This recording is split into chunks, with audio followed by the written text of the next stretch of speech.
All right, so this chapter is about logic. So some of this you may seem a little familiar to you from geometry, but some of it's going to be quite a bit different.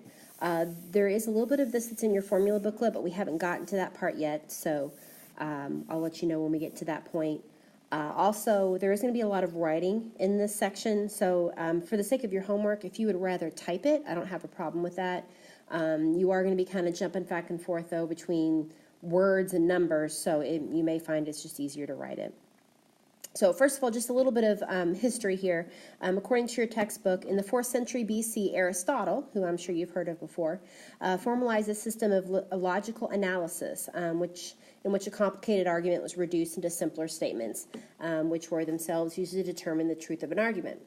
Leibniz, and I'm not sure if that's how you say his name or not, is credited as being the philosopher who first developed symbolic logic. And the basis of this method was to take substatements and represent them with a single capital letter. So you'll be seeing that we'll have a lot of things with P, Q, and R. Those are kind of the three that they seem to use the most often.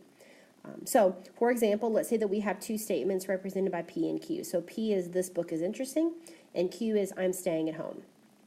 So with our first couple little things here, want you just to represent the following sentences using P and Q. So if we kind of color code this here a little bit, we'll make P be blue.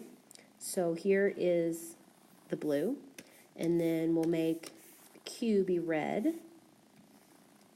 So that would be if P, then Q. So that would be the red there at the end. Okay. So for B, this book is not interesting. Okay, well that's, actually let me go back here because I don't like the fact that I did that in blue. Keep it color coded. Okay, so next we have this book is not interesting, so you're going to say not P. And I'm staying at home only if this book is interesting. So here is this book is interesting. And here is I'm staying home. So I'm staying home only if P. All right. So no big deal there. Now, our first definition is the word proposition. A proposition is the most basic type of a logical statement. They can be proved either true or false and contain no connectives such as or, and, etc. Now, we will be using those connectives to put statements together later on, but for right now, we're just doing them without. So, for example, all cows are brown. That could be proved true or false. The Earth is further from the sun than Venus. There is life on Mars, and 2 times 2 equals 5. Again, they don't have to be a true statement, but it can be definitely proved true or false. Now, opinions are not propositions because they cannot have their truth value determined. Your dress is pretty. That's your opinion. Someone might say it's pretty. Someone else might say it's not pretty. You can't really say it's true or false. I hate broccoli. Again, yes, you might be able to prove that someone really does hate broccoli, but that's still an opinion. Now, a truth value indicates the extent to which a proposition is true. In mathematics, true is assigned a value of 1 and false is assigned a value of 0. So that's used in computer science. Don't know exactly where that pertains, but I know some students have done that in Project Lead the Way. I haven't made it all the way through our chapter yet, so I'm not sure if we're going to be doing things with the zeros and the ones. We'll stay tuned to find out. All right, so another example here, really some of these I didn't give examples for, to actually really work out because I feel like it's pretty obvious. Of course, use your solutions to help, and if there's any issues with that, let me know. I will tell you this next example right here is written weird in your book with the brackets and whatnot, so you might need to look at that, look at the actual answers. So I added a file in your Google Classroom of just all the answers that are in the back of your book. So if you look at the solution and you can look at the solution for the how-to, but then once you get to the answer, you might need to look there. Okay. All right, so we've got P is x plus 4 is less than 9, and 2x minus 3 is greater than or equal to negative 1. Set A is the set of all values of x for which P is true, and set B is the set of values for which all values of x for which Q is true. So first of all, we're going to write down set A in set notation. So I'm going to solve P for x because set A has to do with P. So x plus 4 is less than 9, x is less than 5. Now in set notation, and we haven't really done much with set notation, but maybe you've seen this before in other classes, we've got x is the set of all x's that are a member of the real numbers, such that, and you could write this one of two ways, x is less than 5, okay, and that's kind of a curly bracket there at the end, but I kind of stink at drawing them, or x such that x is a member of real numbers, such that, and we could say, let's see, less than 5, that's going to be negative infinity to 5. And we'll put a bracket on it like that. Now, just as a reminder, because you may or may not have seen this before, use a parenthesis when you actually are not including a number. So 5 is not included because this says less than 5. Use a bracket when you are. So if we were doing less than or equal to 5, then I would put a bracket on the 5 because it is included. Now, infinity, you can't get to infinity, so normally you use a parenthesis for that. Now, honestly, I can't remember what they do in your book. If they use a bracket, then that's fine. But at least in pre-cal, when we do it, we use a parenthesis. So I'll stop it here in a minute and look that up and see what they do. Okay. For B, we're going to do the same thing here. Write down set B in set notation. So 2x minus 3 is greater than or equal to negative 1. 2x is greater than or equal to 2. X is greater than or equal to 1.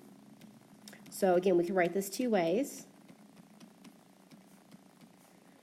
Greater than or equal to 1. Or, sorry, we're doing brackets now. 1 to infinity. 1 is included because it's got an equal on the bottom, and we're going greater than that, so all the way up to infinity. Right? Now, find the A intersection B. So in this case, a number line might be helpful. So think about, we're going less than 5 and greater than or equal to 1. Now this is intersection, okay, this right here. Think about, again, that cookie cutter kind of cutting out where they overlap. So if I have less than 5, okay, that would be that set of numbers, continuing on forever. And then if I do greater than or equal to 1, that's going to be here, and that's going to go like this. So we want the overlap, so I'll do this here in a lovely green. That's going to be all of this right here. So again, we can do that two ways. If we give it in our set notation,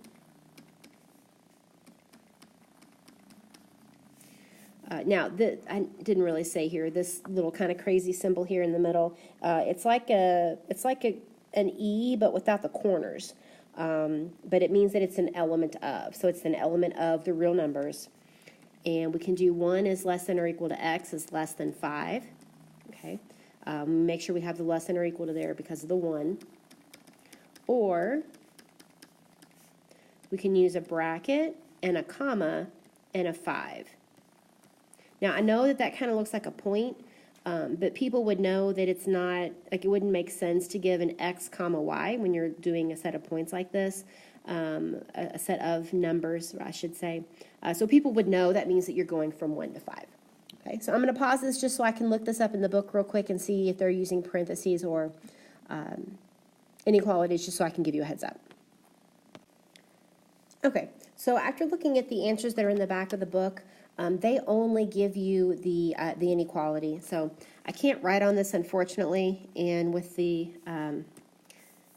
program here, you can't see me write on it either. But if you can see here for number 4, part A, down towards the end, you have x with your colon, and x is an element of R, comma, x is greater than or equal to 5. So you can just write that.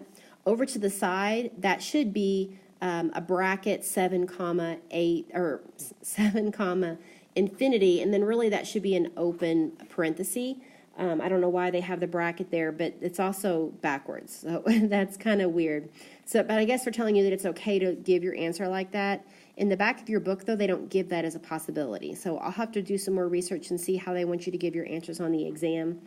Same thing here for this one, or for B underneath that. They've given it to you more than one way. And then we can talk about C later.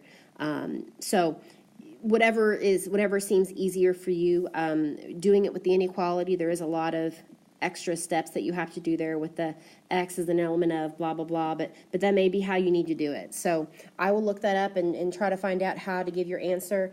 For me right now, I will accept it either way. If you want to use it with the brackets and whatnot, that's fine. But you would need to do it with the parentheses for infinity. Okay, so just to kind of sum this up here, according to the book so far, it looks like you could give this as an answer without all the extra stuff. You could give, this is a bracket, not a parenthesis, 1 to infinity. And then down here, you could just do the 1 and the 5 in the parenthesis. Okay, so I'll find out that for sure and let you know. Your homework is on my website. You're doing all of these. There aren't that many. They won't take you too long. The solutions for the whole chapter are in Google Classroom, as well as the textbook answers in case you just want to see the answer. And then the textbook PDF is there as well.